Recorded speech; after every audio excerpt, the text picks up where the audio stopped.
La cordillera del Himalaya, con sus altas cumbres nevadas, sigue siendo el refugio de una de las formas de espiritualidad más extendidas por el mundo, el budismo tibetano. El Tíbet, su corazón, desde hace siglos ha sido zona de paso entre las dos naciones más pobladas del mundo, la India y China. La relación del Tíbet con sus vecinos, sin embargo, ha sido desigual. Con el vecino del sur, la India, el contacto es cálido, entre otros motivos porque la tradición budista tiene su origen en este país, aunque a partir del siglo VII se asentase definitivamente en el Tíbet. En cambio, sus relaciones con el vecino del este, con China, han tenido el signo contrario. El siglo XX ha estado marcado por gestos de enemistad que concluyeron con la invasión china en 1949. 10 años después se consumó la ocupación y la marcha del Dalai Lama a Dharamsala, al norte de la India. Este contexto ha condicionado también la expansión del mensaje budista, que hoy es más universal. Hoy contamos con la presencia de su eminencia Jethro Jinme Rinpoche, joven maestro nacido en 1970 que pertenece a los linajes Jinmapa, Drukpa Kayu y Ripa. Es director del monasterio de Thupten Mindrolin y del centro de retiros en la región de Orissa, en India. Después de la invasión china del Tíbet en 1949, muchos lamas que se exilaron a Occidente han enseñado aquí el Dharma. ¿Piensa usted que el budismo se extenderá masivamente en Occidente o simplemente será una religión minoritaria? Pienso que no es cuestión de que el budismo se convierta en una religión minoritaria o mayoritaria. Creo que el budismo tiene muchos caminos que ofrecer a toda la humanidad. No es solo una religión, es una filosofía, una forma de pensamiento. Hay muchas cosas que el budismo puede ofrecer a cada persona, a sociedades y situaciones diferentes.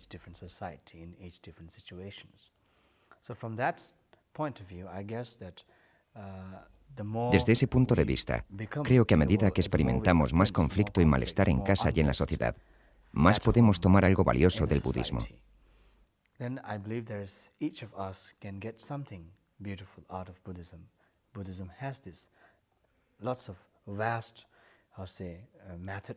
El budismo tiene grandes métodos para ayudarnos a superar este tipo de situaciones. De esa manera, entiendo que mucha gente esté probablemente impresionada, entusiasmada e interesada en el budismo en todo el mundo.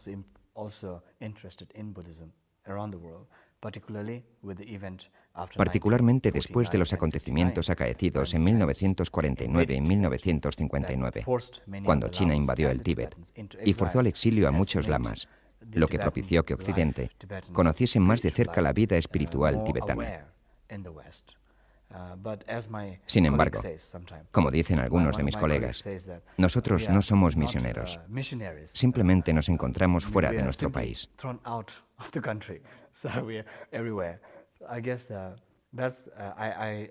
Yo estoy de acuerdo con este punto. Y es cierto que hay un número creciente de personas que está cautivada por el budismo, que tiene algo bello para todos.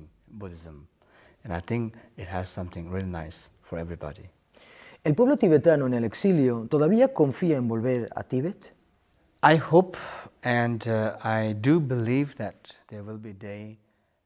Espero y realmente creo que llegará un día en que los tibetanos regresarán finalmente al Tíbet, especialmente bajo el líder carismático y fuerte que es el Dalai Lama y su gobierno en el exilio.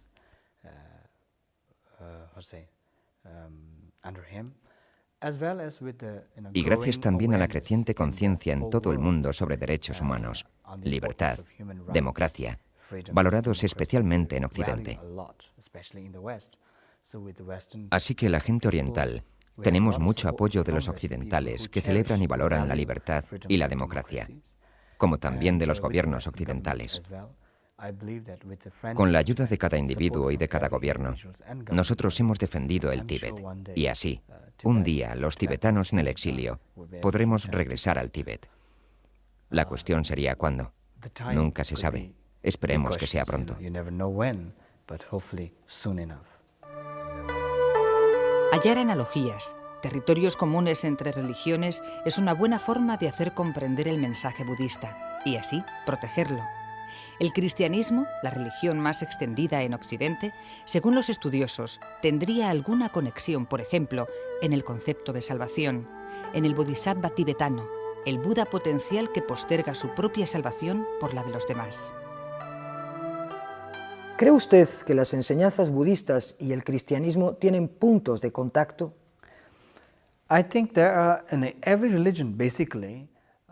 Creo que básicamente cada religión se basa en cómo servir a la humanidad y en cómo superar la condición humana de miserias y sufrimientos.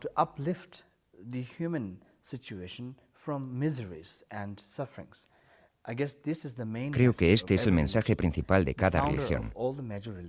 Los fundadores de las grandes religiones han sido seres de una elevada y compleja espiritualidad que se han preocupado por la humanidad y por cómo superar la miseria y el dolor de la existencia humana.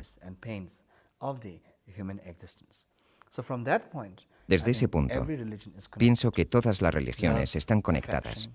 Amor, afecto y confesión son las raíces de todas las religiones, y particularmente centrándonos en el cristianismo y el budismo. Pienso que hay muchos puntos en común, y básicamente son el amor y el afecto, los dos grandes puntos de unión entre ambas religiones. De hecho, últimamente se ha entablado diálogo entre el Dalai Lama y otros grupos y sacerdotes cristianos acerca de sus enseñanzas.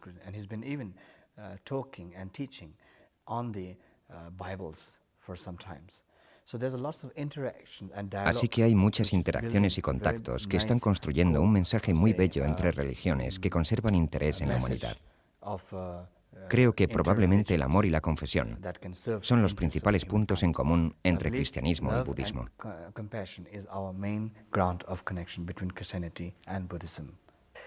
Usted ha creado en Europa, concretamente en España, una asociación que se llama Pamalin. ¿Cuál es su finalidad?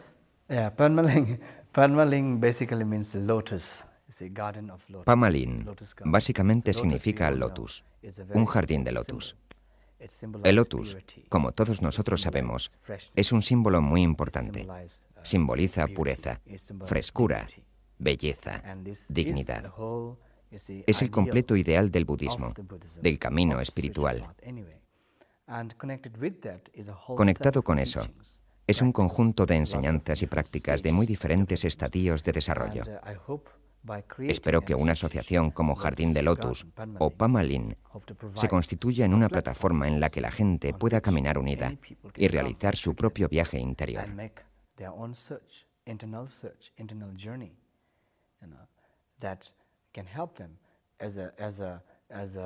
Pamalin puede facilitarles el inicio de ese viaje interior hacia la pureza, la frescura, hacia su propia sabiduría, dignidad, belleza, lotus interior, aunque también podríamos decir hacia su propio corazón.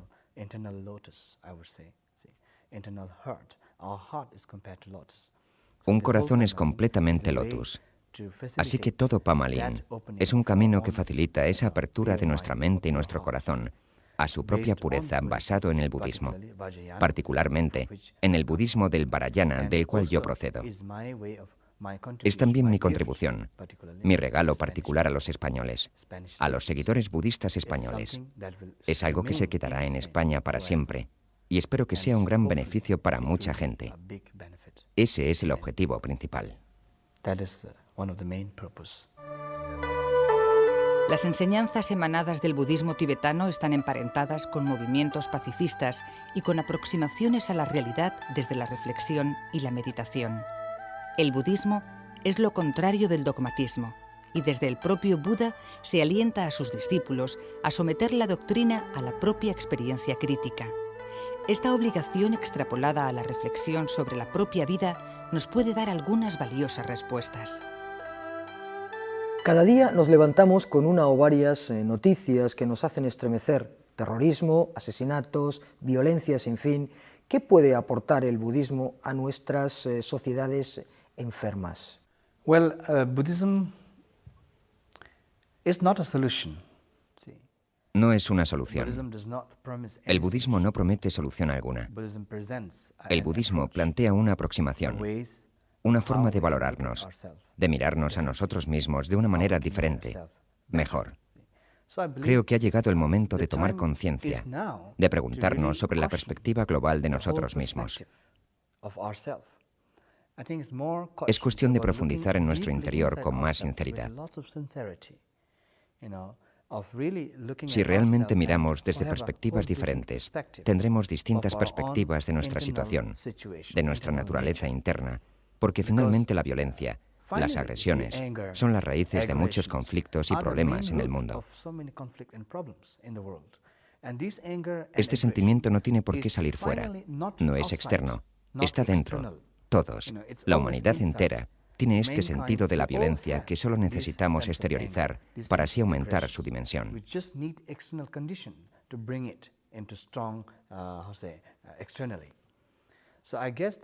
En tanto en cuanto no tratemos esa parte interna y no nos enfrentemos a nosotros mismos, no podremos llegar a una buena solución sobre la agresión, el terrorismo o los problemas relacionados con la violencia en el mundo.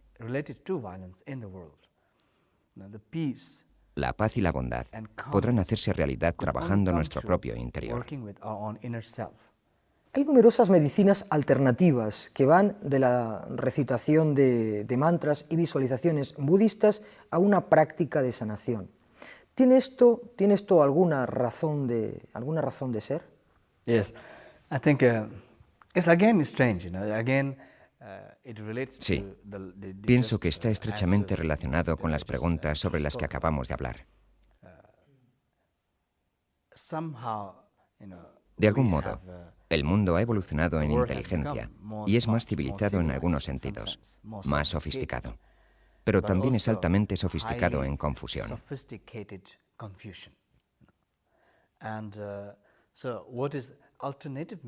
Sobre las medicinas alternativas, estamos hablando de formas alternativas de curación, y son básicamente naturales, curaciones y enfoques naturales. Y a lo que es natural, le decimos alternativo, y a lo que no es natural, lo llamamos normal.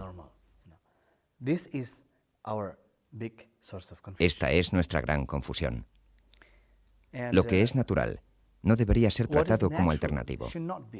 Todo el mundo debería aceptar lo que es natural. Todos nosotros tenemos problemas siendo naturales. No tenemos problemas no naturales siendo no naturales. Nosotros tenemos un problema cuando tenemos que ser naturales, normales. Así que por eso creo que cada una de las medicinas alternativas, si las llamamos así, nos lleva de vuelta a las raíces de la naturaleza, de lo natural, física y mentalmente. Estoy seguro que hay muchas cosas en las que esto puede ayudar. Pero de nuevo, todo esto debe llegar a través del guía adecuado, de la fuente apropiada, porque cualquier loco puede levantarse una mañana y decir, oh, he encontrado una cura natural. Y eso no será realmente una forma natural de curación. Puede confundir más. Así que es mejor tener algún tipo de conexión o fuente. Y entonces, creo que tanto los mantras, la visualización de colores o muchas energías pueden ayudar si están apropiadamente conectadas.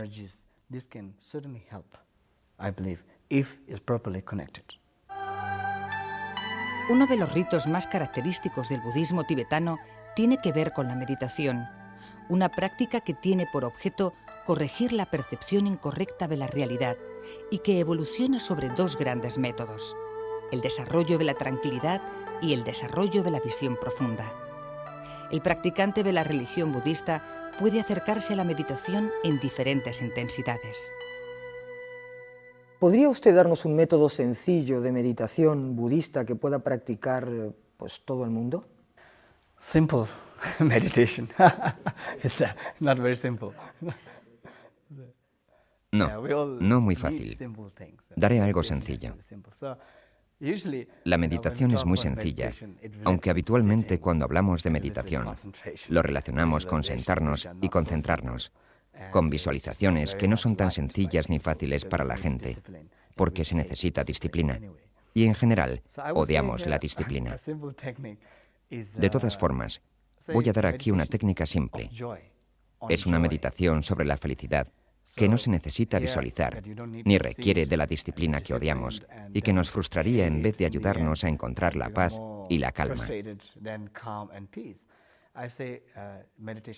Esta meditación sobre la felicidad consiste en considerar cada día como algo nuevo y fresco, de tal forma que cuando te levantes por la mañana siempre lo hagas con alegría.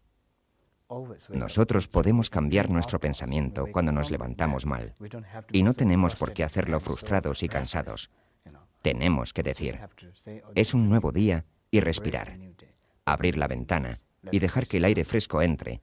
Quizás algunas moscas también pueden hacerlo, pero está bien, tienes aire fresco. Mira por la ventana, es un nuevo día. Es una fortuna estar vivo. Es un nuevo día. No es lo mismo que todos los días lo que te hace sentir el mismo monigote de siempre que no te gusta. Es un nuevo día lleno de alegría. No importa si fuera llueve o hace sol. El tiempo no debería ser la razón para estar de mal humor.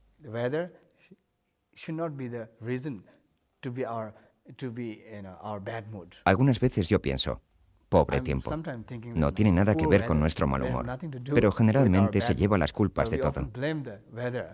Creo que simplemente estar alegre desde por la mañana es una buena manera de levantarse. Es una meditación, por supuesto. Una meditación en acción, en vez de quedarse sentado con disciplina y dormido al final. Rinpoche, ¿quiere usted añadir algo más a lo que ya se ha dicho en relación con el budismo? Bien, debo decir que ha sido un verdadero placer estar en este programa. Mi mensaje es bastante sencillo, y el mensaje es que todo el mundo puede cambiar. De todas formas, nosotros siempre estamos cambiando, lo queramos o no. Nadie puede parar ese cambio. Cada uno de nosotros está en continuo cambio, y la mayoría de nuestros problemas surgen por ese cambio. Muchas dificultades y muchos problemas llegan porque no podemos parar algo que está cambiando. Así que permanecemos en continuo cambio. Pero podemos cambiar positivamente, y por esta razón, cada uno puede cambiar. Y ese cambio es algo bueno. Y cuando estamos cambiando, normalmente hay una oportunidad. Podemos cometer errores. Es humano. Es propio de la naturaleza humana. Podemos cometer errores. Estar abiertos. Abajo, arriba. En la vida podemos cometer errores, pero no es un error equivocarse. Es un error pensar que no podemos equivocarnos. Después de todo, todavía somos seres humanos con un corazón humano. Y a pesar de esto aún podemos cambiar para mejor, hacia un cambio positivo. Y ese cambio puede ser fuente de nuestra sanación, de sanación a través de cambios positivos, interna, externamente. Gracias. El budismo tibetano es hoy una religión reconocida en sus aspectos externos, ritos, monjes.